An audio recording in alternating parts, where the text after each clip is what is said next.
Hello everyone, this is Pallavi again on Pavai Live for a very special conversation. I'm going to wait for a few of you to join and the two very special people who I am looking forward to have a quick chat with. I can see the first one already there. I'm going to wave to him. He's one of our favorite people to speak to, at least mine. And I can see the other one also joining in. So quickly setting a context, today is 10th of October and it is the World Mental Health Day. This day was started, this event was started in the year 1992 to start to break away from the whole taboo of talking about mental health, depression and the works. I can safely say that the two people that I'm going to have on this chat today have done their bit, and a lot more of that for not just everyone but also the Pavai community. And I remember that I had some of the most riveting conversations with Dr. Shetty and Dr. Austin last year. So that there it is.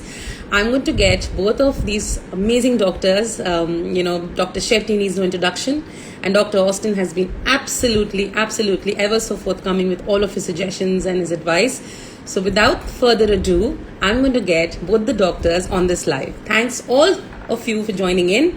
And let's have a fantastic next 1 hour or so. This is going to be a bit longer. Talking about everything about and this.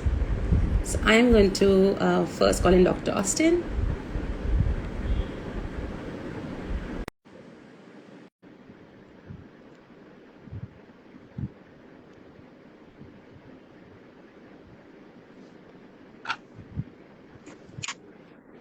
Hello, Dr. Austin. Hi, Pallavi. How are you? Hi, how are you? I'm very good. I'm just waiting for what needs to be done for me to get Dr. Shetty on this call as well. Dr. Shetty joined.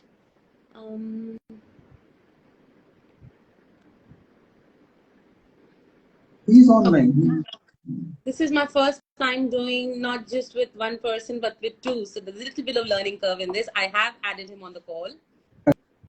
It's our first time doing something on Insta Live. It is more for the younger generation. We have come old. So I have added Dr. Shetty on the chat.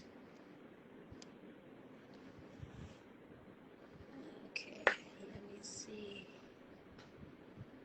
Accept.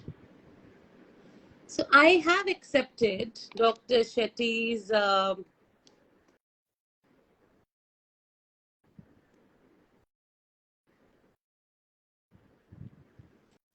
I am now inviting him to join as well.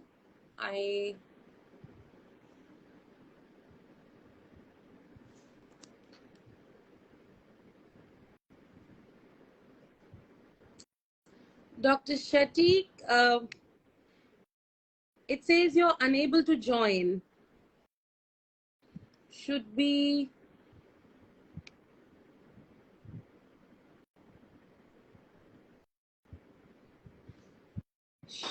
Yes. Hello. Good evening, sir. Good evening. Hi. Hello. How are you? So glad to have the two of you. And I was telling my husband just before the call that there is no way that I can get this to swap over. I don't want to be the biggest person on this call, the most visible person. It is you both doctors, two stunning doctors who should be doing this. But I can't change this. So here it is. And welcome both of you on this call. And I'm really looking forward to the next 1 hour or so. So I was just telling everyone why we are here, although we need no reasons to be here with, two stunning doctors. But we are here for a reason, and the reason is to talk about matters around the mind. And when I say mind, it's not just the mind, it's the heart as well, right? And it's everything else all around. So I'm going to quickly introduce you. Dr. Austin Fernandez is a full-time psychiatrist with over 8 years of experience with Dr. Hiranandani Hospital. He has a keen interest in alcohol de-addiction, which is very interesting and very relevant, and an expertise in treating stress disorders, depression, anxiety, psychosis, mood disorders, childhood psychological disorders, memory disorders, and de-addiction.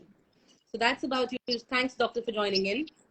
And Dr. Shetty, I'm sorry, needs no introduction. I think you have been by far the most pivotal, if I may say, in my individual journey to just make talking and understanding things about mental health, how it just plays up not for our family, amongst our friends, but really overall.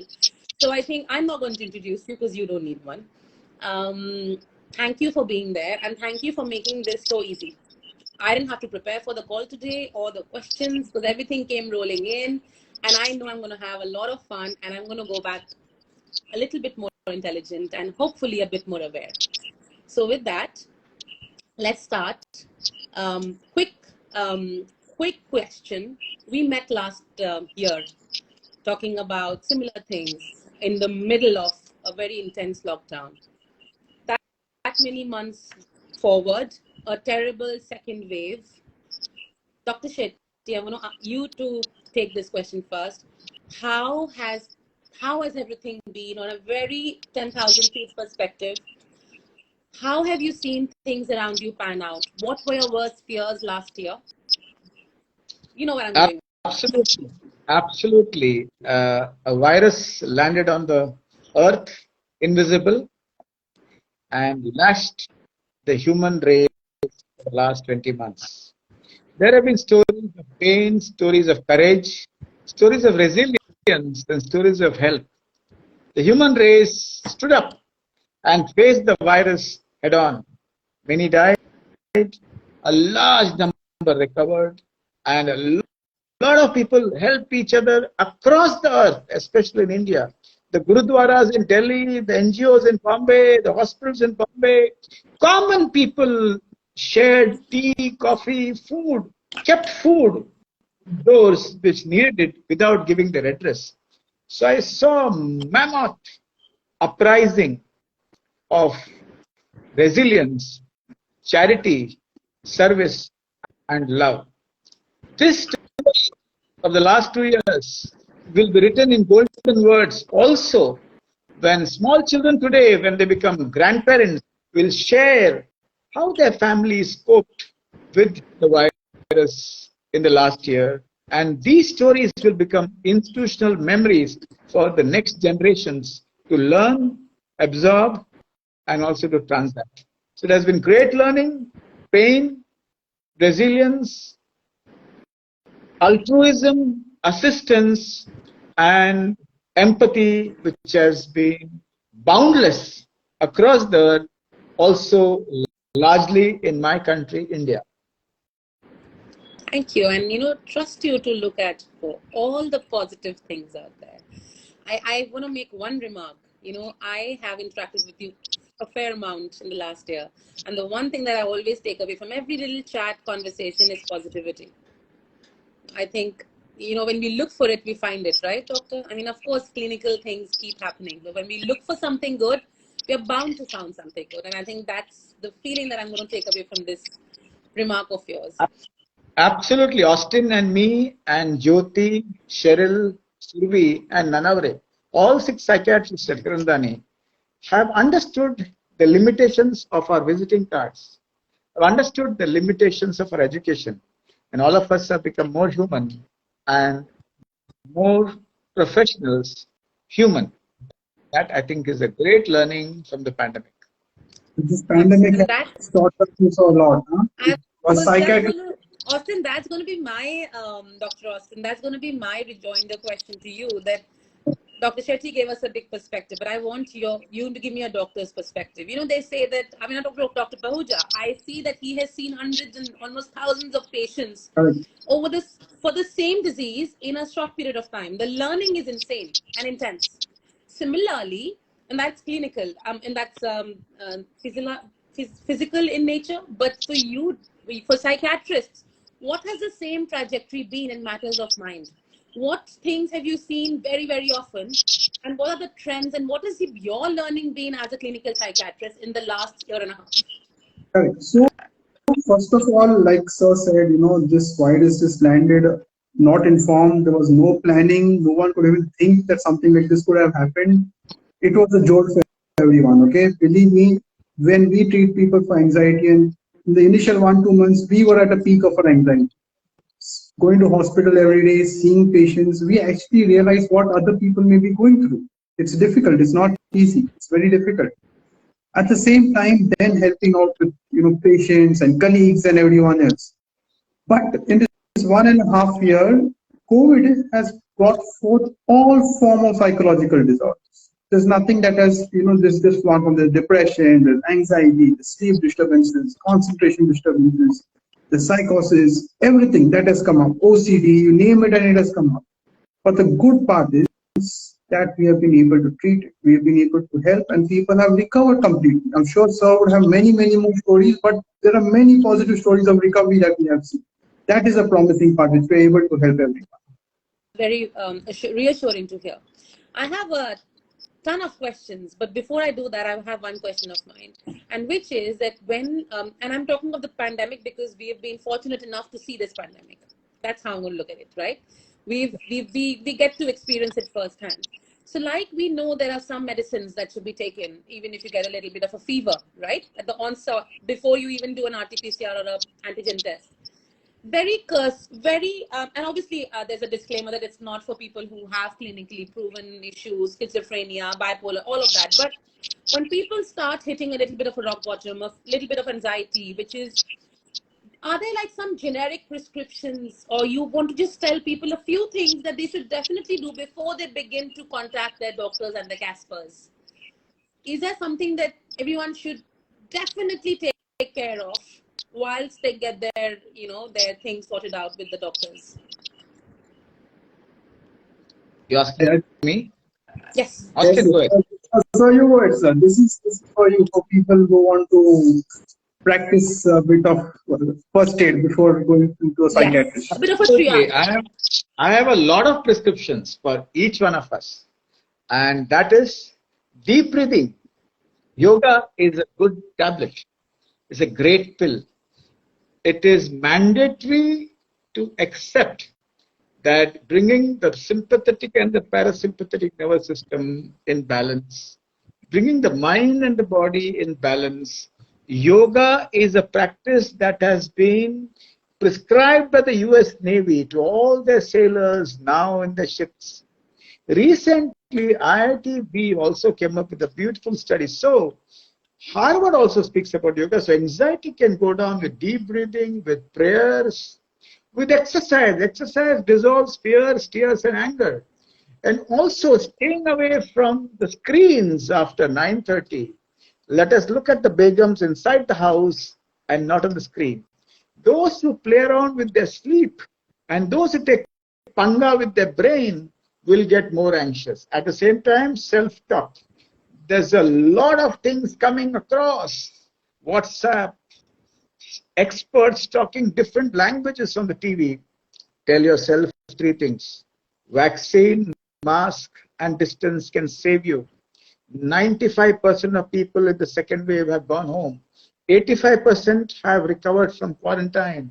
And if I and we build our immunity jointly, practice a lot of meditation, exercise, diet, sleep, and kindness, anxiety may go down. And if that does not go down, if your son gets up at night and says, I feel like I'm going to die, if your father, mother, great-grandparents, grandparents, and uncles say that they're going to die and all the reports are normal, the first doc is your family doctor. I would not give any generic prescriptions on the screen. The first knock is your family doctor, who would probably see you and send you to a friendly neighborhood psychologist or a psychiatrist. No pill prescription on the show. Let the pill be given by people who are trained. I was looking for. That is the prescription I was looking for. That's why I want you to tell everyone. Positive self-talk. Knowing that we can get through most of it. And if we can't, or if we feel we can't, we call. कोई नहीं होता family doctor, psychologist या psychiatrist होता है. Bilkul. And with that, I'm going to start with the question I wouldn't have actually started with, but I will. A lot of my friends, a lot of family, a lot of people I know, and a lot of people have written to us. They have experienced a sharp increase in the incidence, frequency, and the length of it staying prolonged, whatever the right term for it is, of anxiety. of negative thoughts, of fears. मेरा बच्चा कहीं जाएगा वापस नहीं आया तो, अभी school खुलने वाला है, कोविड हो गया, हमको वैक्सीनेशन है, बच्चे वैक्सीनेटेड नहीं है, कुछ हो गया तो, कुछ हो गया तो, इधर कुछ हो गया तो is happening to people of age 10 to age 100. How is one to deal with that? Of course we know how to, but what are people supposed to do, because everybody is going through that? So, as we said, everyone is going through anxiety. Even we as doctors, psychiatrists, physicians, everyone went through anxiety. Now, fortunately, over a period of time, हमें कुछ समझ में आया कि ये virus क्या चीज, ठीक है? Like sir had said last time, पहले रोटी कपड़ा मकान, these are sir's words. अभी आपको चाहिए मास्क, सैनिटाइजर और साबुन, correct? If we follow these few protocols, we have learned that we can keep the virus a bit away from us. Okay, along with vaccination also is a boost. Anxiety तो होगा, उसको छोड़ नहीं सकते हैं. Now we have to deal how we are dealing with the anxiety. We face the situations, we take these precautions, we go ahead with our fundamentally important daily task. Obviously not roaming around, not going out in public and all that, but जो important है, काम है, पढ़ाई है, जो भी shopping की जरूरत है.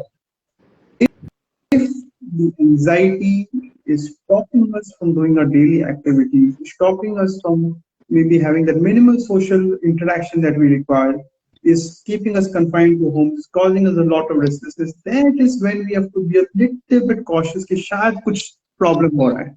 Maybe there's something going on over here. But as I said, we know if we do regular exercise, if we do regular meditation, we pursue some hobbies, we use a lot of humor, we use a lot of joke, and we keep these precautions inside, I think we should be able to get through this anxiety. Doctor, can you repeat that, some of those things for me, which is normal anxiety, day-to-day anxiety, pandemic-driven anxiety, and at what point do I know that I have to do something? It's like I have a little bit of a fever, I've got wet in the rain, I know I can take a dolo. But if the fever goes for 102 for 2 days, I know I have to call Dr. Pahuja. Now you tell me, what are those markers that I know it's not just my menstrual cycle or my hormones or just anxiety, and it's something that I have to call the hospital helpline for? What are those clear markers? Because people do not understand it. B, what if friends want to understand for their friends, because the one who's going through does not understand it at times? Help us there. Clear, crisp tickers or telltales. So, yeah, Austin, go ahead. No, so please. No, Austin, go ahead. Please go ahead. Both of you can say it and we will add the both together. You need to add them, okay? Sleep disturbances, okay? Concentration problems, being irritable, not feeling at ease, being restless, and this happening over a period of time, not just one day, over a period of time, causing social and occupational deterioration, where your productivity is low, you think you're not being able to be as productive as you were before.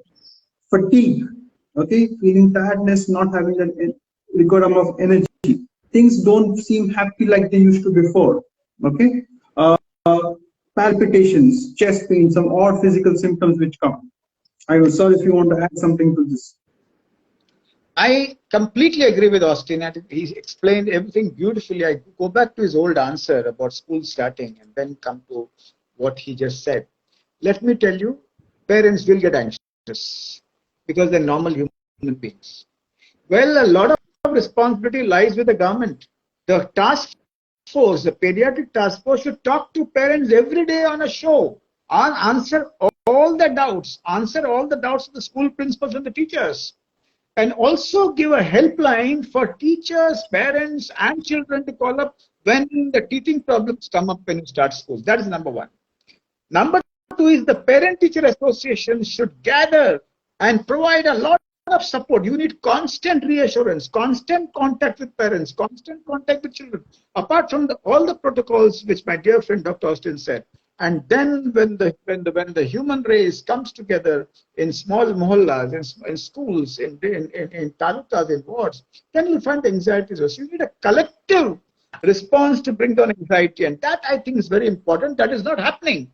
And that is what I request Uddhav Thackeray ji to do, and I'm going to write to him about that. Number two is a lot of parents refuse to send the kids to school. They have a right to say no. But then breaking that anxiety down, and when they see that there's a sea of assurance, there's the PTA members who are available, there are special teachers appointed by the school to talk to parents. So you need a concerted effort of the community with all stakeholders to bring down anxiety. And as Dr. Austin correctly said, and if Dr. Cheryl, Jyoti, or Dr. Nanavare or Supi would have been there, they would have said the same. And what is so important, which you said, well, don't drop your guards. Don't drop your guards.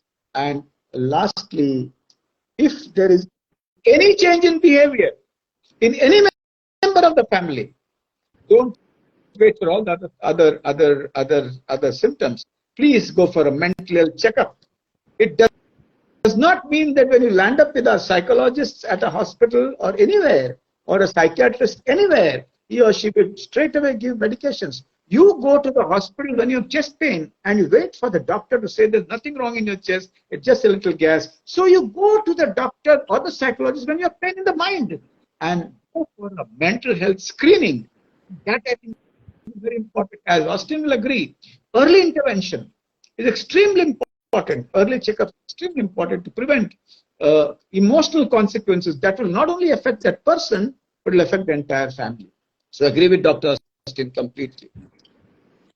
On that note, then we have a few people asking that when something is amiss for a longer period of time and you do want to reach out to somebody, who is that person you reach out to? Do you reach out to a therapist? Do you reach out to a psychotherapist? What is the difference in India? A psychiatrist? It's still jargon to a lot of us, even though we are the educated lot, the urban lot. For us, the taboo has gone down a lot in the past few years, but still we don't understand who do we actually reach out to. So, any of the mild psychiatric disorder, mental health disorders, let us take mild depression, the most easiest which people will understand. Okay, if left on its own, mild depression will take around 6 to 9 months. It may take and it may subside. Okay, guarantee nahi hai. Guarantee nahi. Okay, it may last longer also. But if it left untreated, that 6 to 9 months you will be suffering. You will not be at ease. Now, if there are mild symptoms, who's a psychologist, who's a psychiatrist? We psychiatrists are doctors. We can diagnose you who have a problem. We can tell you what the treatment is. Along with therapy, we can give you medications as well, which are very safe. They are not harmful. You'll never be dependent on them. You will never become a zombie. It is not lifelong. It is temporary. Okay? That is a psychiatrist who can deal with the problem. A psychologist, on the other hand, has done psychology and can diagnose you, can help you with therapy, with cognitive behavior therapy, which many of you will have thought about, can restructure your thoughts and help you get through the phase when there's mild depression or mild anxiety. But if it is more severe, you need medication. That is when you need to come to a psychiatrist.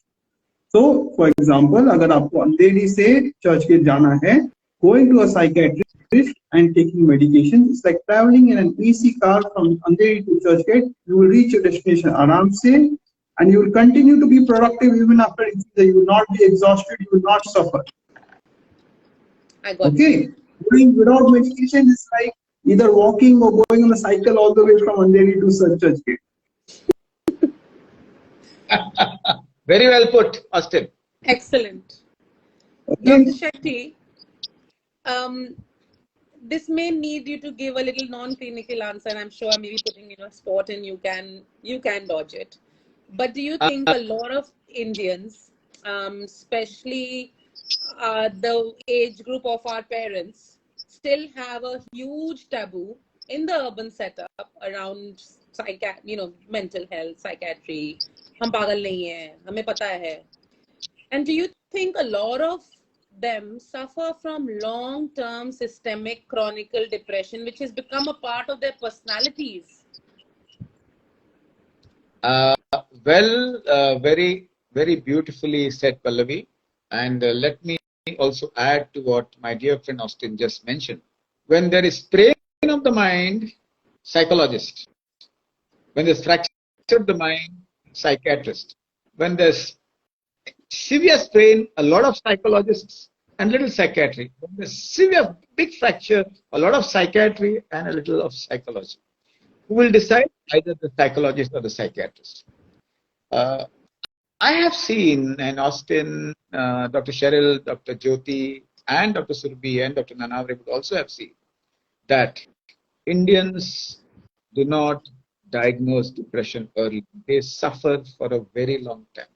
I have seen irritable mother-in-law, irritable fathers, irritable daughter-in-law, irritable sons refusing to take that one pill, Khushi ki, like Amitabh Bachchan always says, do boon zindagi ki in oral polio, and this irritability, which is anger in motion, and this is sine qua non symptom of depression.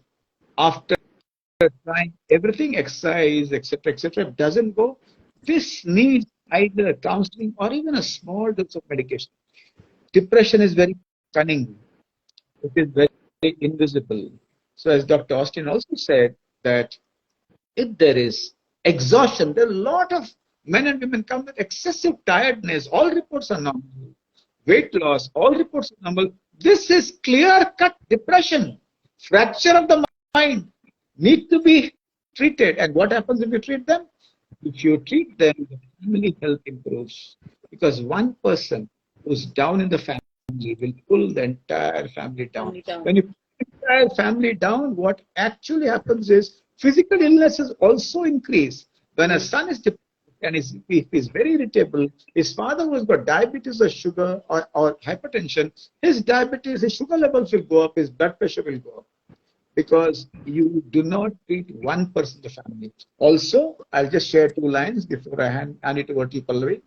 Those who have chronic illnesses, Austin will agree, diabetes, hypertension, kidney disease, stroke, arthritis, they have more chances of having clinical depression. And depression and alcoholism are first cousins. Depression and diabetes are first cousins. Depression and hypertension are first cousins. So all physicians, Vimal Pahuja, Neeraj Tulara, Shalini, Dr. Naresh Shetty should screen everybody with chronic illness for depression, because 20 to 40% have clinical depression. And Pallavi, when they don't treat the depression, the sugar does not come under control. And a lot of medications given, but you treat the depression, sugar comes under control. Yesterday, my very close friend who's on very high doses of insulin told me in the last 3 weeks, he has been given a pill to sleep by his family doctor and his sugar levels actually dropped. So depression pervades, invades people through different routes, So that's how it is. Thank you, Pallavi, for that beautiful question. I know that you answered it well, but I am going back even more confused, because I'm now understanding that you and the doctors and now me, I am getting more frustrated, because this is an invisible problem. We can see it, but कोई जाएगा नहीं ठीक कराने, और जो कोई जाएगा ही नहीं ठीक कराने के लिए, so it won't get solved. Now it won't get solved. The physicality of it will be more and more diagnosed. Maybe not all doctors will obviously recommend a checkup for mental. And come on, let's be honest, they don't. लोग normal medicine खा लें बहुत बड़ी बात है, ये तो बहुत ही दूर की बात है. And then this doesn't get treated, and like you rightly pointed out, it just becomes a cycle of its own. It becomes known as a personality कि ये तो ऐसे हैं, ये ऐसे हैं, ये खड़ूस हैं, ये वो हैं, but not understanding that most of it is figure outable and treatable. So then the thing that you said, which is that local authorities, government, the onus lies on them to do larger screenings. Is that happening? Can that happen? Is that a utopian thought? Not at all. It can happen. Austin, I go after him. No. I can't see Austin on the screen. Why is that, Pallavi? We are 3 people on the screen. We can? I can see only 2, you and me. No, Austin, you can see Dr. Shetty, right? Yes, I can see. It's a blue shirt and crazy person. So, but why is it that I can't see him? Dr. Shetty, anyway, don't worry. We can. It's all visible here. Thank you. Go ahead, Austin. Correct. So now the thing is, the fact is, mental health is a taboo for everyone. लोग जाना नहीं चाहते हैं. मेरा BP high है. physician को देखना, psychiatrist के पास क्यों? मैं पागल थोड़ी हूँ. Exactly. Okay. Our doctors have been requesting people to visit a psychiatrist, but patients are refusing. They are showing, they're opposing it. Therefore, they are scared that our patient will stop coming to us also. Exactly. Okay. But these are known facts, like Sir said, that it is happening. And our physicians are screening these people. Now, I had a patient who had chronic acne for a long period of time. Okay, and pimples and all that. Short treatment lady, the dermatologist said. Finally, she had some sleep disorders, and the dermatologist forced her, you go and visit Dr. Austin. She came to me. She was diagnosed with depression. We treated her, and after the next time she came after 2 follow-ups, she asked me, Doc, did you treat my acne also? I said, no, I didn't do anything to the acne. She said, it's much better. It's gone. Okay. So there's significant improvement in mental health, in physical features, health which is happening by just taking care of the mental stress. Now the government has brought in a lot of laws. In fact, now so much so that even the insurance is covering mental illnesses. Okay. Doctors are telling people, we're having a lot of talks. We hope so this will make a turnaround. People will come back and they will seek treatment for mental health. Thank you. I want to add to this, Pallavi. Pawai Live should screen people for depression. I have a mind to.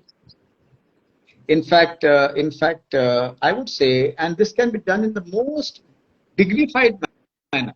Just pass on a screening instrument to every member.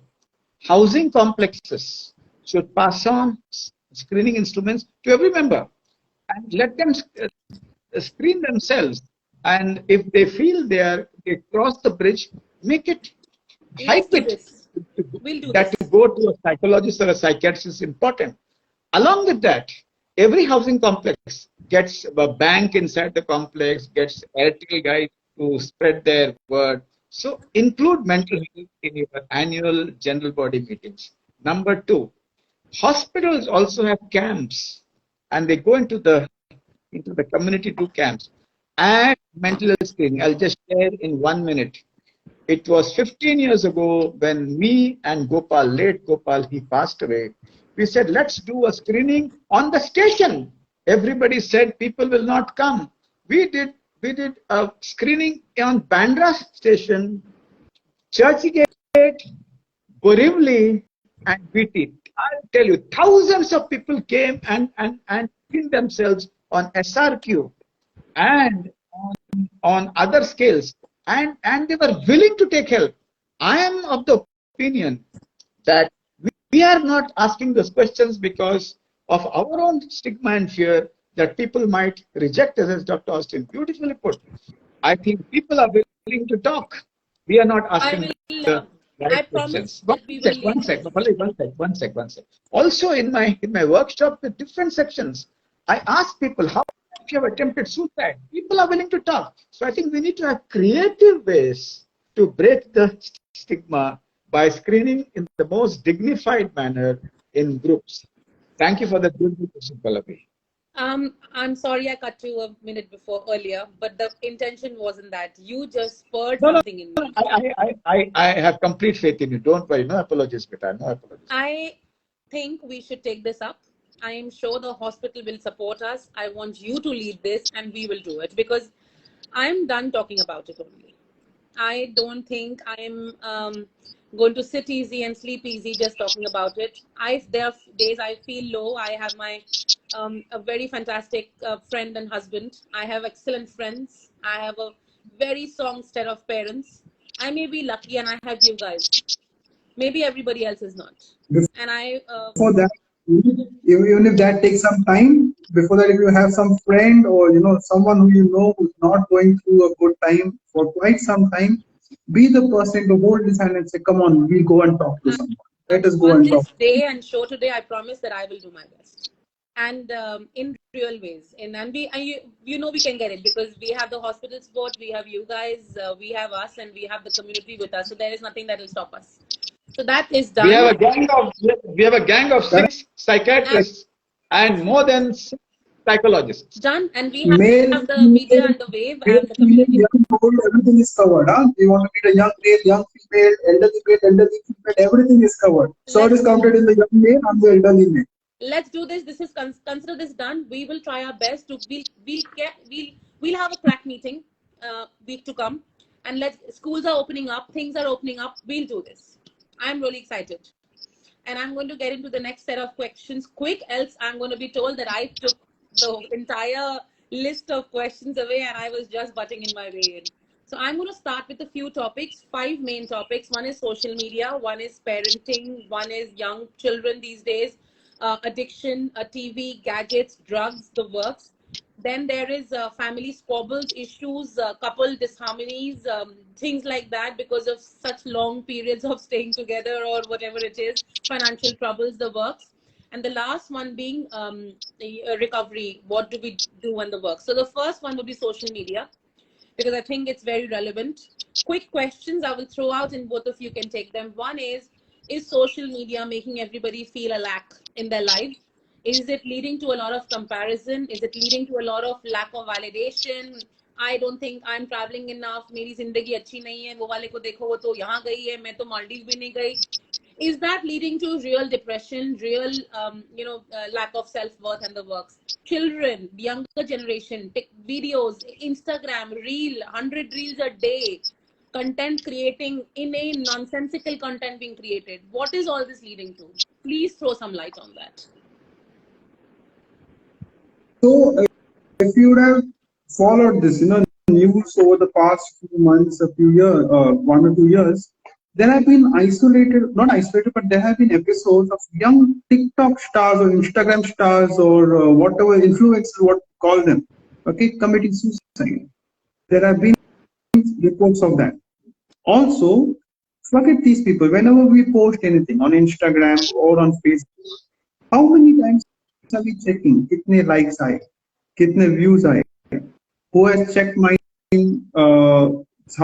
how much views have I got compared to another person? So this fear of competition, this views, how many views I got, how many likes I got, is creating a lot of pressure. Why are they making different reels? Why are they trying to portray that, what I am doing through is I'm portraying it on screen. Everywhere you go, you check in and you put it on Facebook or you put it on Instagram. This is where I have been. Immediate comparison is where somebody else has been. Where does Pallavi been? Oh, this is what Pallavi is doing. Am I missing out on something? FOMO. Okay, if I don't do this, I have not enjoyed my life. Okay, there's an opportunity I'm missing out. All this leads to a lot of decrease in self-confidence, decrease in self-worth, and further depression and other symptoms. Sir will also be able to help you. Dr. Shetty? Yeah, I think it's a mixed bag. Pallavi, social media has saved many lives in COVID. Many, many lives. We could get oxygen, we could get remdesivir, we could get a lot of beds, hospital beds across the country. So social media is a mixed bag. It depends upon how we use it. But when it comes to children, as Austin said so nicely, if the children are encouraged to play with their hands and legs some way, and children are encouraged to have live communication, offline communication, then most probably there would be some amount of control and restriction in the intensity and the length of interaction with social media. Number 2, talking to children about self-esteem all the time, and what are the different variables which constitute the self-esteem, and these conversations at the house is so important, including in schools. My son once came to me long ago. He said, I don't have an act. I did not know what he meant. He said, attitude. I said, what do you need to have an attitude? Those days, he said, laptop. They had something, not iPhone, that something small and something else, Game Boy.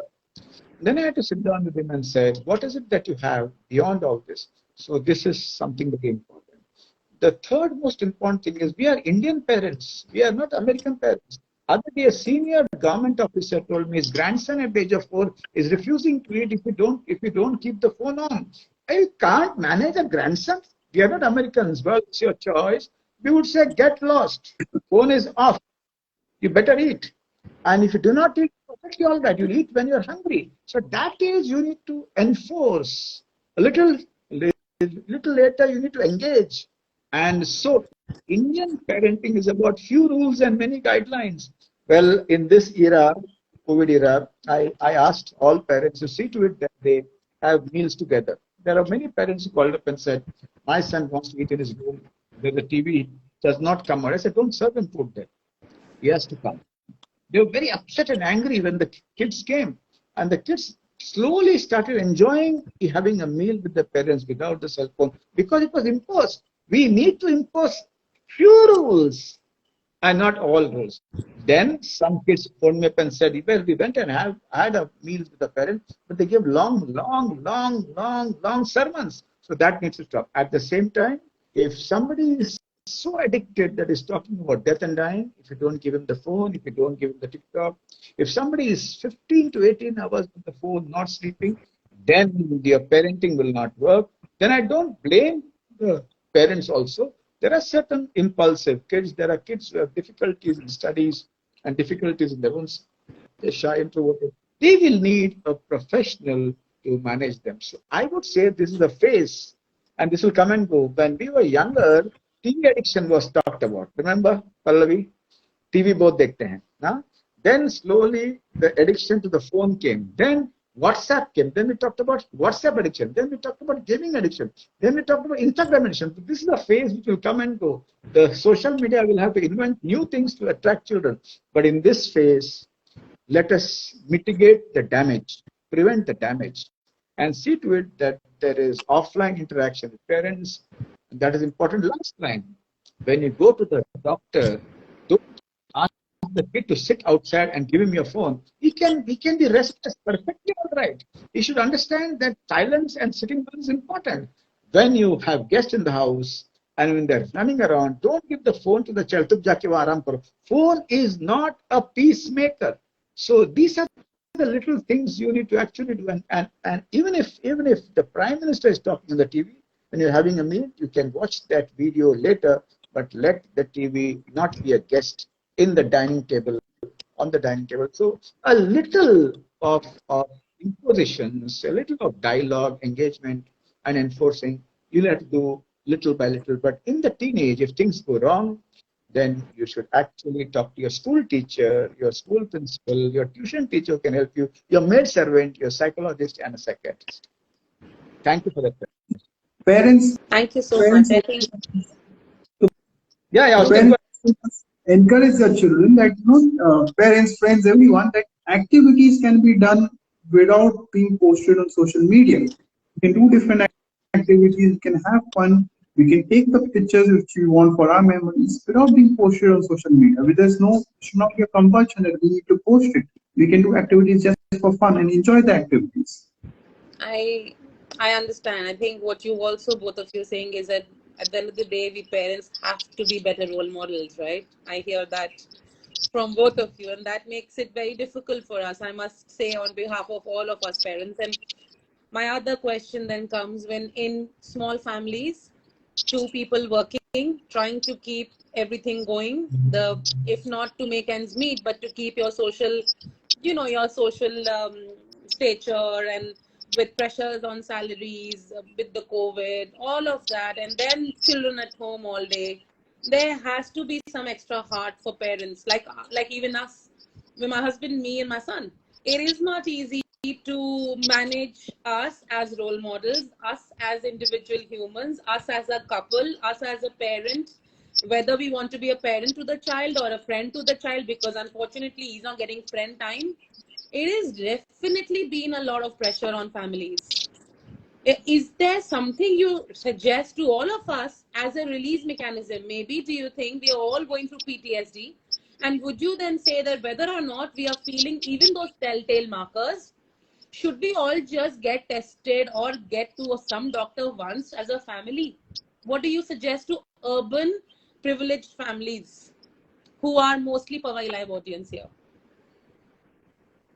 So, like Sir once said, okay, this point of time, this phase is going to come once in your life. This isolation, this lockdown, not getting to go out, not getting to meet people. It is now how do we treat this phase? Okay, there's nothing to do. I am bored. What should we do? I need some peace of mind. That, or we try to use this time to learn some skills. I tell all my patients कि आज से 30-40 साल बाद जब तुम दादा दादी बनोगे, you need to tell your grandchildren what did I do in that time, what did I do, what did I learn, what new skill did I do, how did I do things differently. It should be some positive memories about this time, because you will be speaking of this phase. 2020-21 एक समय था जब हम जिंदा थे, ऐसा कुछ हुआ था. Correct. We need to bring in positive memories of this point of time, not the negative memories. Now, if there are, how do we bring this to positive memories? By learning skills. Learn it from each other. Use social media. Learn skills from them. Teach skills to your kids. Your kids are at home. Okay, they don't have friends right now. They're not getting an opportunity to go out. What do they do all day? You don't use social media. कुछ भी मत करो, चुपचाप बैठो, वो पागल हो जाएगा. Teach him on your skills. Find out what he likes. Let him master that skill. Let him use the time to do that. But of course, even after saying all this, there may still be a chance that there's a lot of frustration, there's a lot of negativity. We're not being able to enhance skills. We're not able to keep in control ourselves and each other. That time, this screening that you're talking about may actually help. बात कर लेते हैं किसी से, पता करते हैं क्या क्या गलत हो रहा है, क्या सही नहीं चल रहा है, क्यों मैं फ्रस्ट्रेट हो रहा हूँ या हो रही हूँ. Why my kid is not being able to, stay calm? Why is he so restless? That would be a good thing. That let us go just talk to somebody. Absolutely stunning. Very clear. Thank you so much, Dr. Austin. You made it very, very clear. I think that gives all of us, because there were so many questions around this. I think you've single-handedly responded to that beautifully. Thank you. My other question is then, how do constant bickerings and arguments, how are they managed in a home where everybody's at home, where husband and wife do not know how to fight, where to fight? Well, going back to the old question, I'll just add 2-3 lines. Years ago, we experimented with pool parenting. I'll tell you this: role model parents, it's all a myth. It doesn't.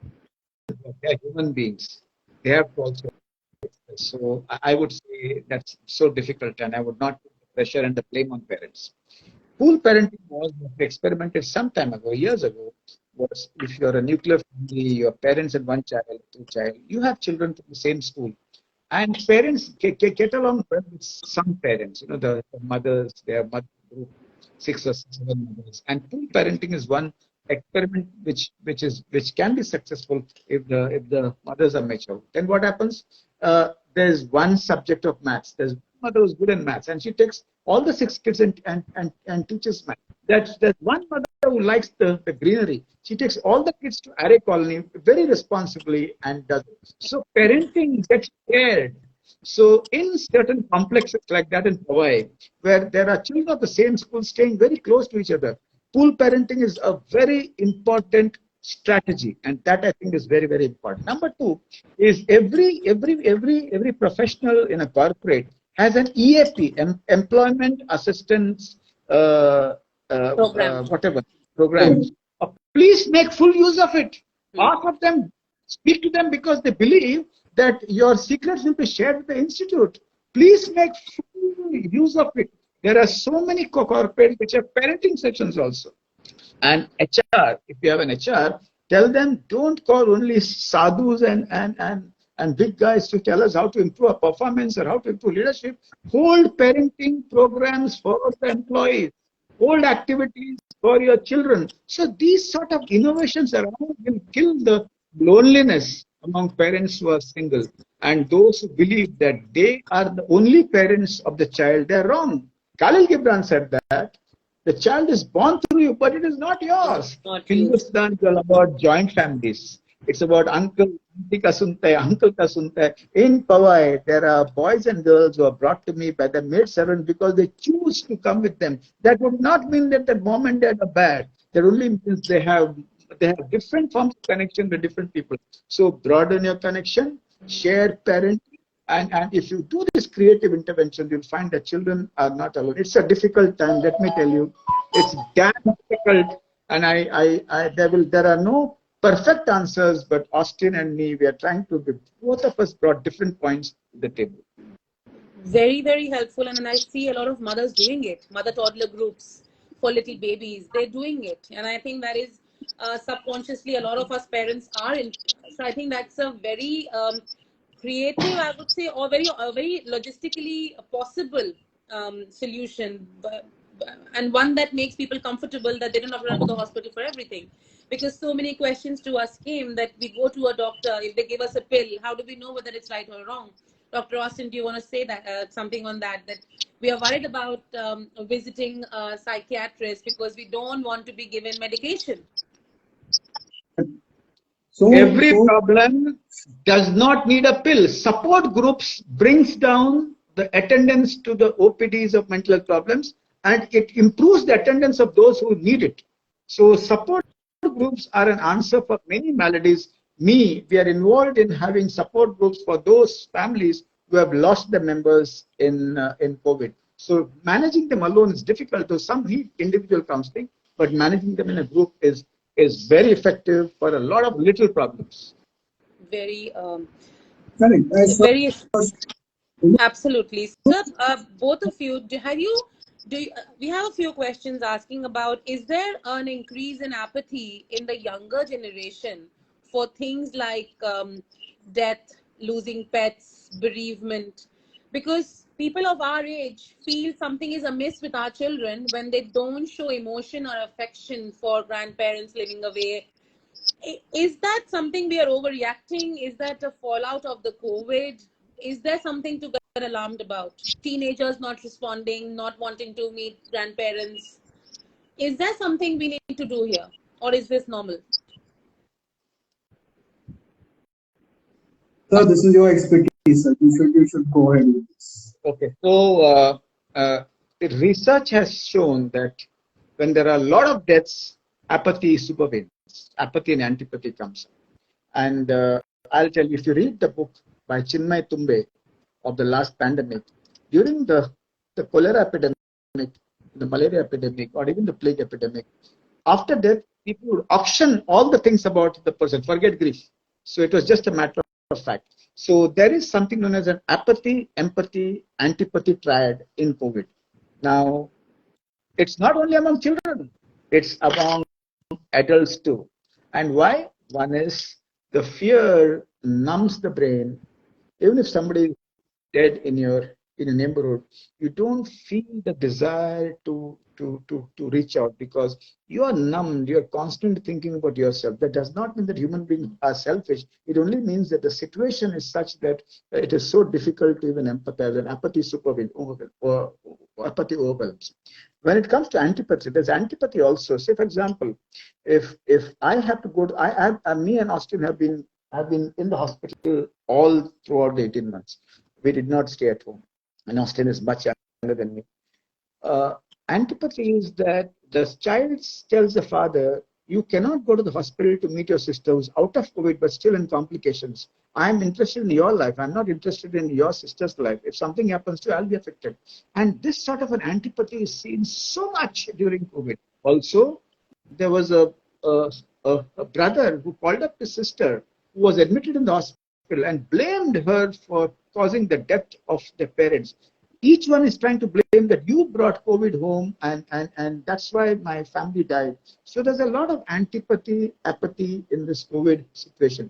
And it's not only children, it's adults. Now about children, Austin and Pallavi, what is very important is if the children sit down and share their feelings with you, if there's a feeling phrase, a form of communication in the family, I'm very sad. Parents don't talk about the sadness when their own parents die. The children. Parents don't cry when they lose their mothers or the mother or the father because they're afraid that the children will get affected.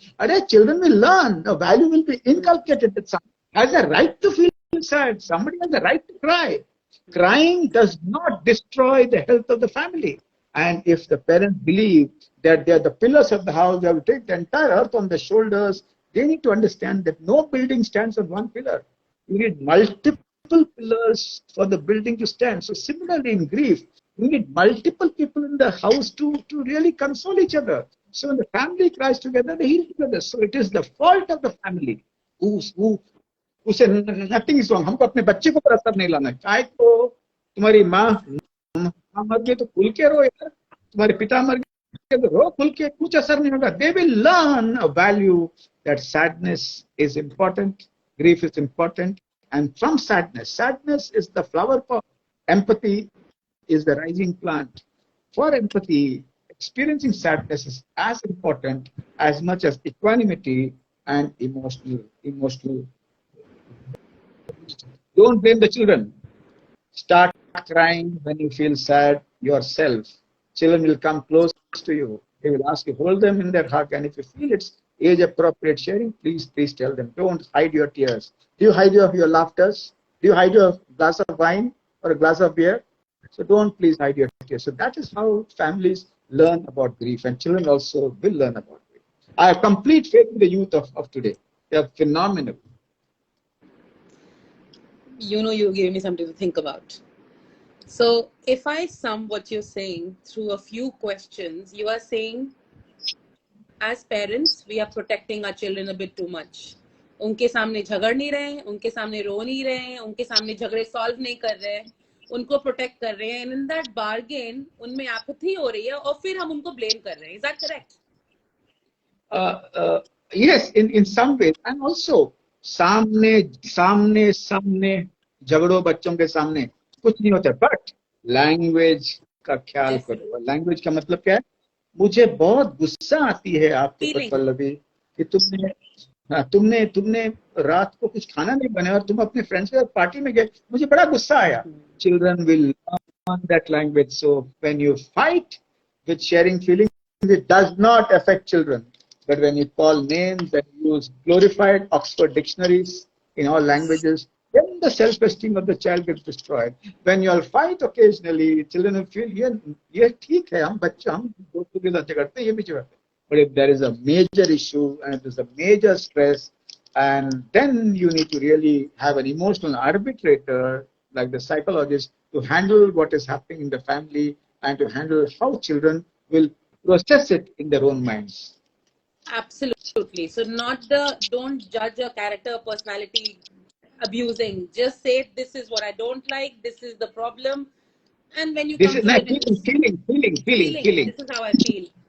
मुझे बहुत दुख हुआ, मुझे बहुत जलन हुआ कि उस पार्टी में तुम उस व्यक्ति से बहुत लंबा समय तक बात कर रहे हैं. So share such feelings, then everything will be all right. Demonstrate. But that makes a lot of sense. But if you cross the boundaries, then you have a psychologist. So children learn from parents how to react in a situation. So when parents behave in such a manner, children will learn that this is how I need to address a problem. This is how I need to express my feelings. This is how I need to interact.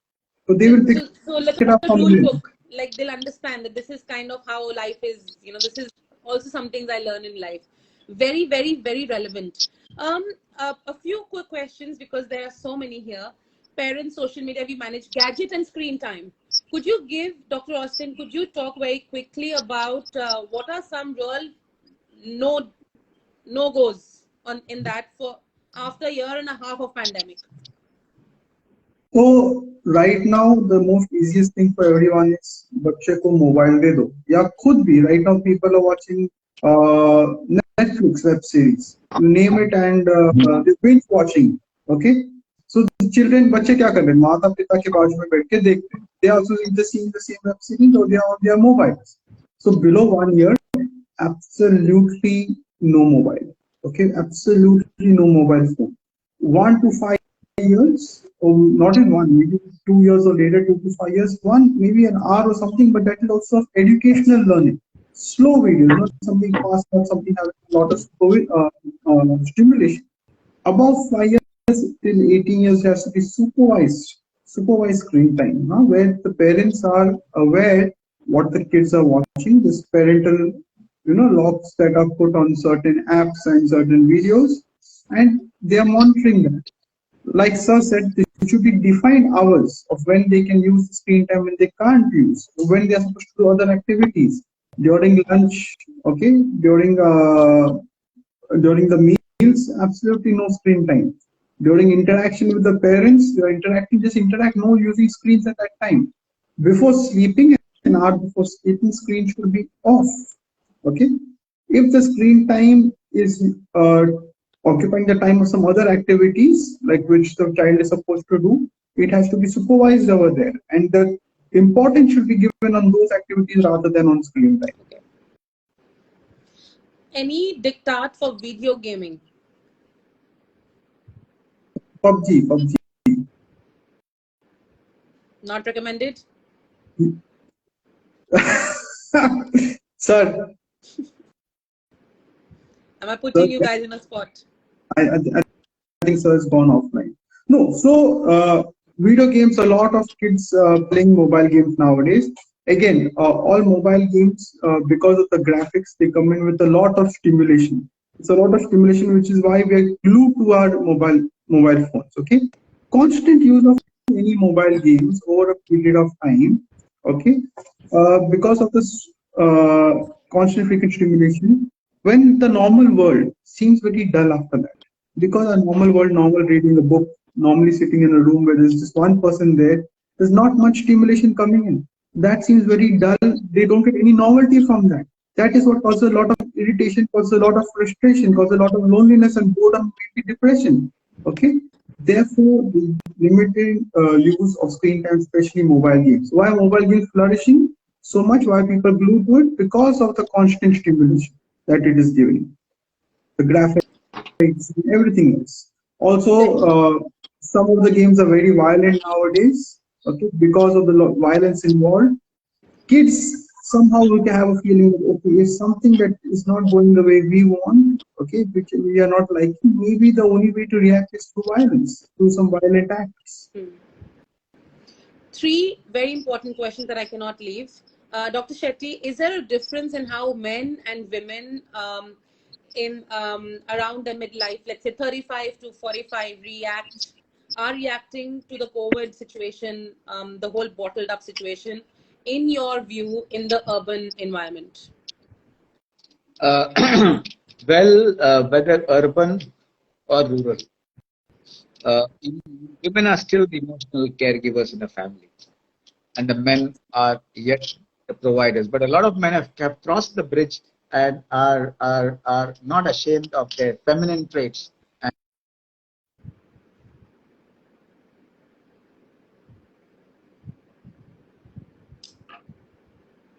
Dr. Austin, have we lost Dr. Harish Shetty's voice again?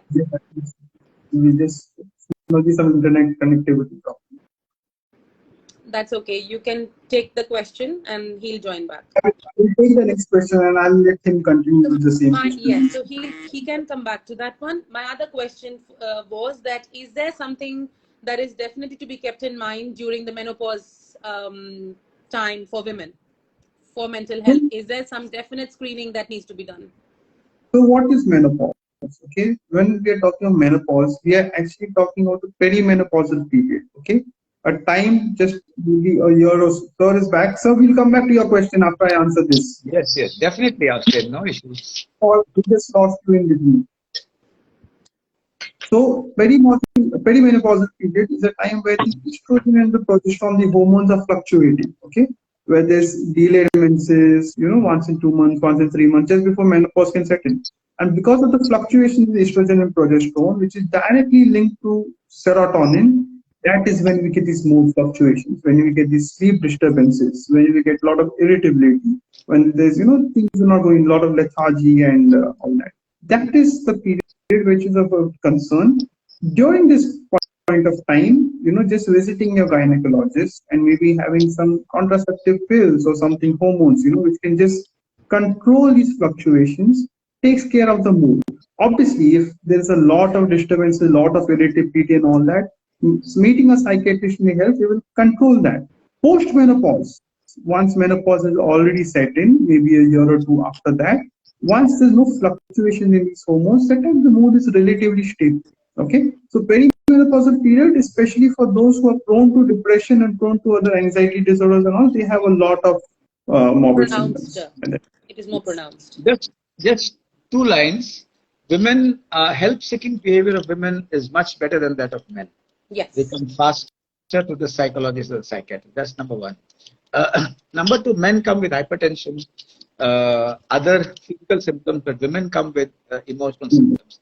And as Austin beautifully said, in the 40s, there is andropause and there is menopause.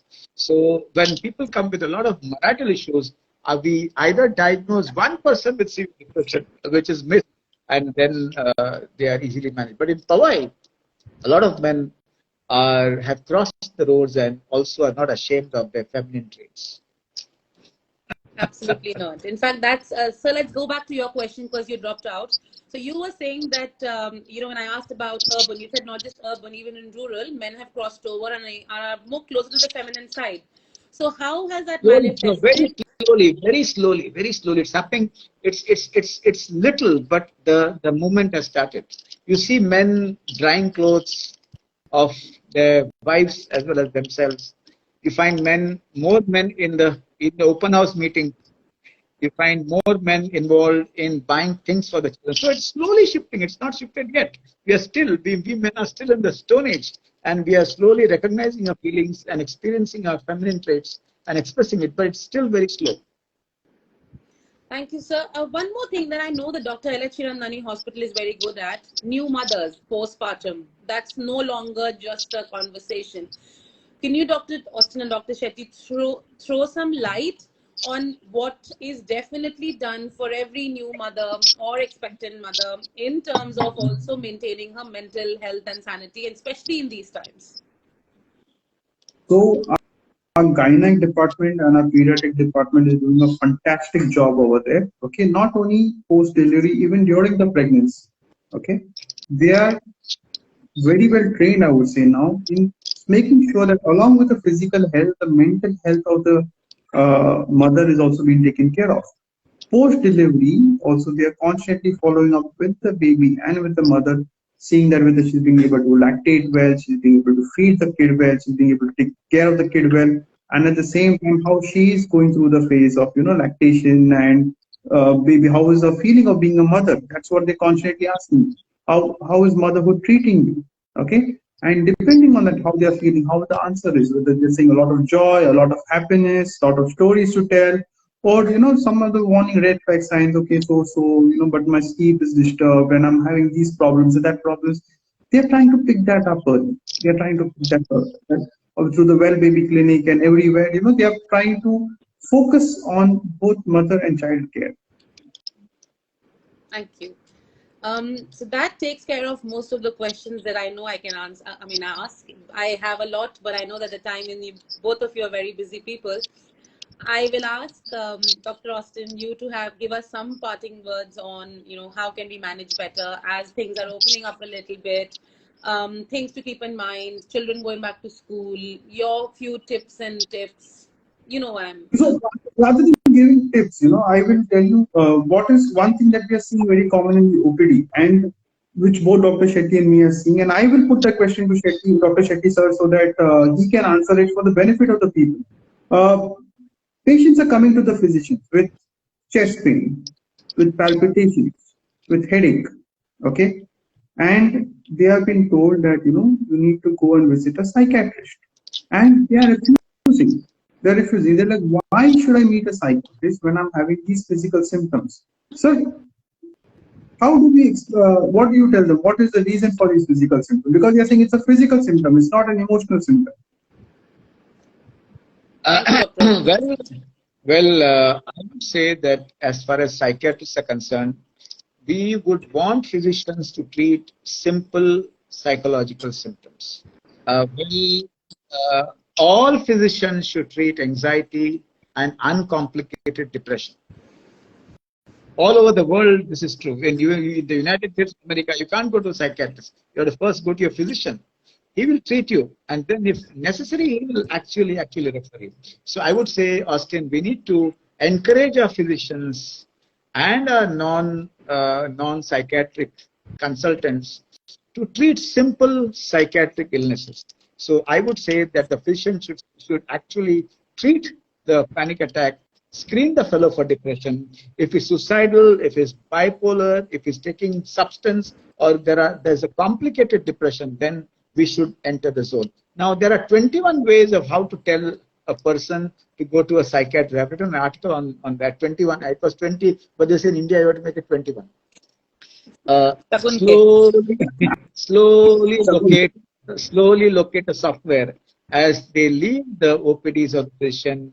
I'm giving you this medicine, but most probably your mind and brain, your mind-body dialogues have gone for a toss. And then he starts going into what is his mind-body dialogue. He has learned something new. And then probably when he comes again, he'll say, you said something like mind-body dialogues. What is it? Mind and the body talk to each other. Emotions can be trapped in the body. And what happens in the body when you have a panic attack is the bulb is not the problem, but the switch is the problem. And we need to manage the switch. And switch is all about serotonin, GABA, dopamine, as Austin said. And that is best managed by Dr. Austin, Dr. Cheryl, Dr. Jyoti, Dr. Surbi, Navare, and Dr. Shetty. So that is one way. Second is, some people listen to somebody. In India, kahin na kahin jhukte hain. Gujarati they say, jare namme tyare game. Kahin na kahin jhukta hai. It is probably a sister-in-law, a brother, a general practitioner. Very important. And sometimes we have to use the principles of Mahabharata, Austin. If Lord Krishna could have finished the Mahabharata in 5 minutes, he did not do that. He said, Arjun, to Karna ko thok, Bhim, to usko dekh le. We need to find people whom we listen to. These are also principles of management, marketing principles. You send the right manager to the right client. So I think number 2 is find somebody who's the medical decision maker in the family. In the family, there are different makers of decision. For a holiday, somebody else decides. For medical advice, somebody else decides. For buying clothes, somebody else decides. So find out who is the person. Number 3 is when you establish, then the physician establishes a great rapport. And when there's a trance state between the physician and the patient, they agree to go once. I bargain. I tell the physician, एक बार जाके आओ ऐसे बोल, एक ही बार जाके आओ, बार मान, ये अच्छा नहीं है तो फिर बाद में हम देखेंगे. So there are different ways. Some patients are very, very cognitive, Austin, and they need a cognitive answer. They need articles, they need evidence, they need research. Some people are very emotional. तुमने बोला ना, मैं जाऊंगी. Some people are very obedient. तुम्ही सांगितलं ना, आम्ही नक्की जाऊन येणार. Some people are very paranoid. Why is he sending me to a psychiatrist? इन लोगों का आपस का कुछ तो गोल है. हाँ, गड़बड़. And then such people you should say, no need, don't go, it's your choice. When you say it's your choice, it thinks of going. So there are different ways. You know, my dear Austin and Pallavi, God is a champion of diversity. We have different characters with different variables. But a physician has to be creative enough to actually find ways to refer a serious suicidal patient, a serious depressed patient, a serious psychotic patient to a psychiatrist. At the same time, he should have the energy to treat simple psychiatric patients with the help of the psychiatrist on the phone. He might consult a psychiatrist. But I would request all physicians, all gynecologists, everybody a postgraduate in medicine to treat panic attacks, to treat simple depression without complication, and send the most complicated patients to us. Thank you. Thanks, Austin, for that. One more point, which was missed, which I'm just because I see patients daily, sir, and this may help a lot of people because this is very frequent. There are wives coming to me and telling me, wives, sometimes even husbands, कि because of the online meeting that they are having, इधर तो meeting चालू है, बाजू में whiskey का glass है. थोड़ा पीने दो यार. So that is causing many of them alcohol consumption rates have increased. How do we tell people to deal with this? All over the world, after a disaster, addiction increased. It happened in Latur, it happened in the right affected areas.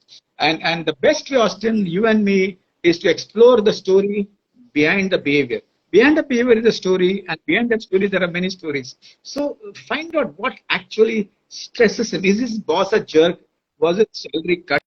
Was his appraisal bad? Is there some issue with his wife? And going back and helping the person manage the stress is a theoretical answer, but everybody will have a different spin of why he's drinking. And everybody who drinks a little whiskey while having the meetings would justify, and they would say, "Tumko itna stress hai, humko to bahut stress hai."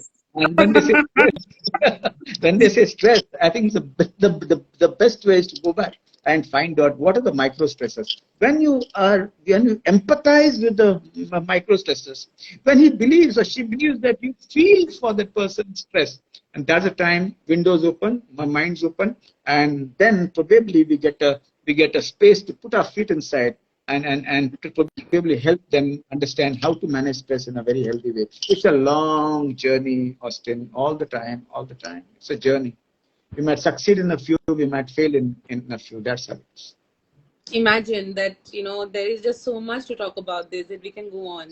And the whole, when I was listening you answer Dr. Austin's question, Dr. Shetty, I realized there's so many times you have to make sure कि patient को तो नहीं समझना, मैं ही कुछ कर लूँ उसके लिए.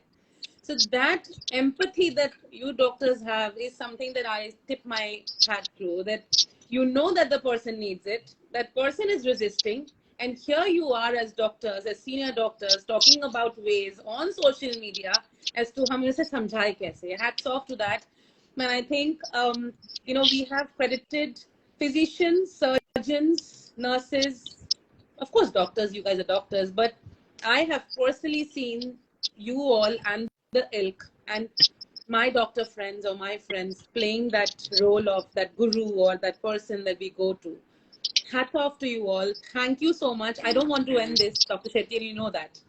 But it's been a privilege. I thank you on behalf of all of us, some aware, some unaware, some conscious, some silly patients.